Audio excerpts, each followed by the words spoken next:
Hello everyone. सो हमारा ये जो टॉपिक था नेफ्रॉन, तो नेफ्रॉन का फंक्शन मैं आपको समझा देता हूँ। सबसे पहले किडनी में प्रेजेंट होता है। किडनी में आपका है बॉमेन कैप्सूल और बॉमेन कैप्सूल के अंदर प्रेजेंट है आपका ग्लोमेरुल्स। क्लियर है? तो अब देखो क्या होता है कि जब भी ब्लड इसके पास आता है यहाँ पे, तो ब्लड का यहाँ फिल्ट्रेशन होता है। तो उस फिल्ट्रेशन होने के बाद जब आपके ब्लड का फिल्ट्रेशन यहाँ पे हो जाता है, तो मैंने आपको समझाया था कि नेफ्रॉन के अंदर जो वेस्ट मटेरियल्स हैं वो कलेक्ट हो जाते हैं और वो वेस्ट मटेरियल्स सारे यहाँ पर आते हैं आपके। अब उस वेस्ट मटेरियल्स के अंदर कुछ प्रोटीन्स है, एमिनो एसिड्स है, तो उन सबको वापस से यहाँ पे रीएब्जॉर्ब करते हैं।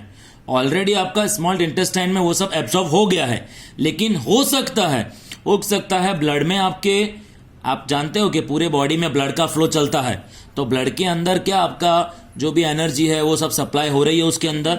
तो हो सकता है कि कुछ मटेरियल्स आपके ब्लड में आ गए हों और ब्लड से वो यहाँ आए हों और वो आपकी बॉडी के लिए जरूरी है। तो यहाँ पे क्या होता है बच्चों कि reabsorption, that means amino acid है, फैट है, प्रोटीन्स है, उन सबका यहाँ पे रीअब्सॉर्ब होता है। वो वापस से एब्सॉर्प्शन होता है और इसको बॉडी में भेज दिया जाता है। और बाकी का जो वेस्ट मटेरियल्स है, बाकी के आपका जो वेस्ट मटेरियल्स है उसको आगे पास किया जाता है। अब बच्चों यहाँ पे क्या होता है कि यहाँ पे H2O भी रीअब्सॉर्ब करना होता है, लेकिन वो डिपेंड करता है आपकी बॉडी में वाटर का लेवल कितना है। अगर आपकी बॉडी में वाटर का लेवल ऑलरेडी बहुत ही ज्यादा है, तो यहाँ पे वाटर का एब्सॉर्प्शन कम होगा, बिकॉज पानी तो है ही आपका। लेकिन अगर आपकी बॉडी में पानी का लेवल बहुत ही कम है, तो पानी तो चाहिए, तो यहाँ पे वाटर का रीएब्सॉर्प्शन बहुत ही ज्यादा होगा। क्लियर है? और फिर आपका जो वेस्ट मटेरियल्स है वो इस वासा रेक्टा, इसे हम कहते हैं वासा रेक्टा, इस रेक्टा के थ्रू पास होता है। और जब यहाँ से पास होता है बच्चों, तो 11th में थियरी शो की होती है कि इसके पास में छोटी छोटी कैपिलरीज दी होती है। वो कैपिलरीज के अंदर भी कोई वेस्ट मटेरियल्स हैं तो वो इजीली उसके अंदर ट्रांसफर कर देते हैं और इस तरह से वो वेस्ट मटेरियल्स आगे की तरफ आगे बढ़ते हैं।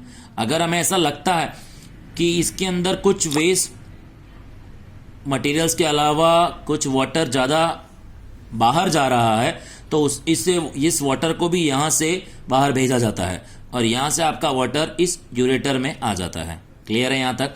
अब जब आपका वाटर यहाँ यूरेटर में आ जाता है और उसके बाद वो यूरिनरी ब्लैडर में ट्रांसफर किया जाता है। तो ये आपका बेसिक फंक्शन था, बेसिक कंसेप्ट था, जो नेफ्रॉन के बारे में पूरा फंक्शन बताया था।